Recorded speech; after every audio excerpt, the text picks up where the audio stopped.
Do you love playing your Nintendo Switch, but hate when people know that you're playing it? Do you ever wish you could just go about your day without the burden of being seen as a gamer in public? But what if I told you that there was a better way? A way that you could game without anybody knowing? What if I told you that I'm, a blue shell? Sorry. What if I told you that I'm gaming right now?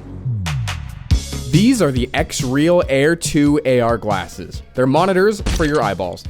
Okay, yeah, and that's technically a monitor for your eyeballs too, but that's over there and these are over here. So what do a couple of monitors on your face get you? Well, privacy, neck relief, clarity, and comfort for starters. But for me, it's their unassuming, regular, slick sunglasses appearance. After all, if I'm gonna blend in as somebody who doesn't play video games, I'm gonna have to look like a normal person for once. So we've got our screen situation all sorted. So what else do we need to secretly game in public? Because it's not quite as simple as just plugging a Type-C cable into the glasses and then into the Switch. Nope. You need to be using the dock to get video output. So that's exactly what I'm gonna do. I'm gonna use the original dock because A, I have a profound fear of third-party docks. Oh, hell no. And B, it's actually really small if you disassemble the whole thing a little bit. The Type-C connector inside is connected with a ribbon cable that's actually pretty long. I went into this thinking that I was gonna remove that Type-C port from the rest of the dock, but the remaining plastic housing on the rest of the dock is actually pretty thin once you just take the back off, so I think I'm just gonna leave this in place. So the circuit board out of the dock and the Type-C port are all you really need to get the Switch docked, as long as you're using the original charger. The Nintendo Switch dock does not play nice with other Type-C power sources, even if they support most USB PD functions like this basic battery bank, which doesn't register as a power source to the dock.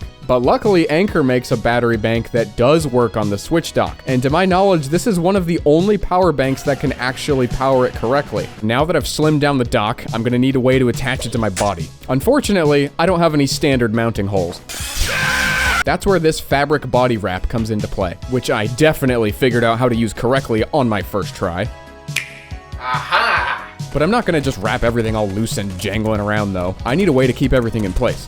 I took some photos of how I want the dock all laid out, and then I got to work in Fusion 360 designing a mount for the whole thing. Taking a picture and then importing that picture into your CAD software is a really great way to save time when you design parts around things that you don't have the mental capacity to measure correctly. And the whole dock PCB is definitely one of those things for me. But I 3D printed a test piece for the PCB, which it completely split apart for some reason. But it turns out that the scale of my photo was a little off to begin with, so the print needed to get shrunk down about 4% anyway. And after reprinting in a filament that will not split the entire thing right down the middle, it now fits pretty good. As for the Switch and the dismembered dock, I'm just gonna cable tie the Switch in place here so that it doesn't fall out of the top, and then design a whole frame so that this thing can just clip right in place. I designed these clips so that they can be printed separately from the rest of the frame, because all 3D prints are strong on the X and Y axis, but they're absolute garbage on the Z axis. They just fall apart. Well, I mean, not really, but these ones did, so. But by detaching the clips from the frame, they can be laid down like this and printed on their side and then reattached later. And after failing to learn my lesson from earlier, I realized that attaching everything together with PC screws was not going to cut it. So it's time to sit back down and redesign the attachment method to be a little bit simpler, while also widening all the holes to use brass inserts instead of PC screws. I reprinted in a filament that actually has its shit together, pressed in the inserts with a soldering iron, and screwed all the clips into place. Now I've got one badass little Switch dock assembly that can easily be clipped on and off of this 3D printed frame.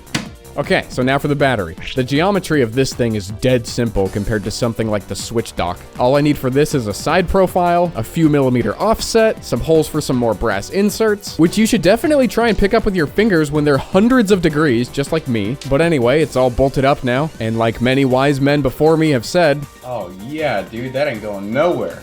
the PCB mount screws into its own little plate here. Or at least it would have if I had remembered to fillet the screw posts before I printed it. After a reprint and a little unintentional yeeting, the dock PCB now sits nicely right on top of the battery bank. The only thing left to do now is add the loops for the strap to run through, and then a test fit. Alright, test fit. Oh, goes around like that. Oh, it's heavy. Oh, it's very heavy. Yeah, I'm probably gonna have the bomb squad called on me for this one. Actually, why don't I wrap it in the front?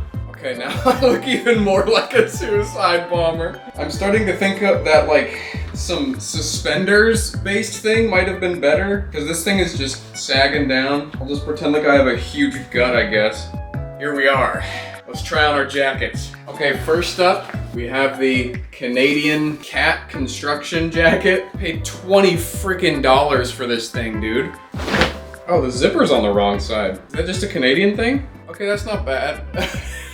Other than the fact that I look pregnant. I wanted to do it on my back, but it's gonna be so much harder to use it because I still gotta hit like the power button and stuff. And then if something goes wrong, I need to be able to like get to it. Dude, this really looks like I'm about to bomb something. Okay, well that's the first jacket. And then now here's the banana sweatshirt. This one's okay. The pockets are really tiny though, which is a problem because I have to have Joy-Cons in here. It's like a little slimmer maybe. I mean, luckily I'm in America, so I can just pass as fat. And now we have the Mazda Technician windbreaker. This one's a big boy. This is a 2XL. I kind of just feel stupid in this one. Yeah, this is huge, but it's got giant pockets and it conceals really well. It just looks like I got a poncho on, kind of.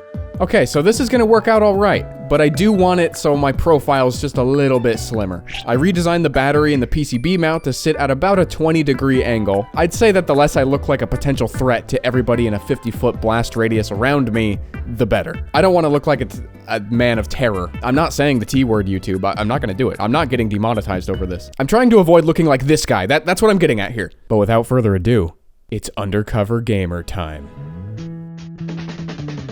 Never have I ever felt so comfortable gaming at CarMax.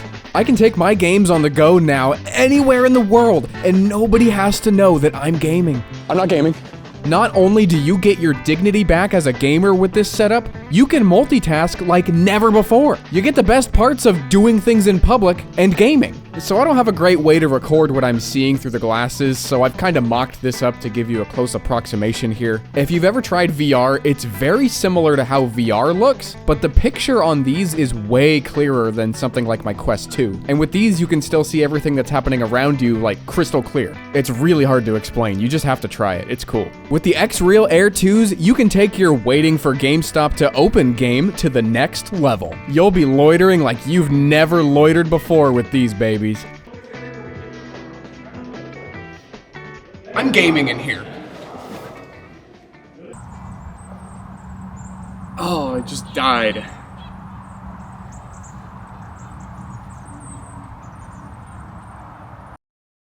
Thank you, XREAL, for sending over the glasses for the project. And if you want to see me make some more stupid stuff, I've got a Wii XL that I created right here. And if for whatever reason you want the files for this project, I'm going to include all of the project and 3D print files in the description. And remember, it's okay to game. See you in the next one.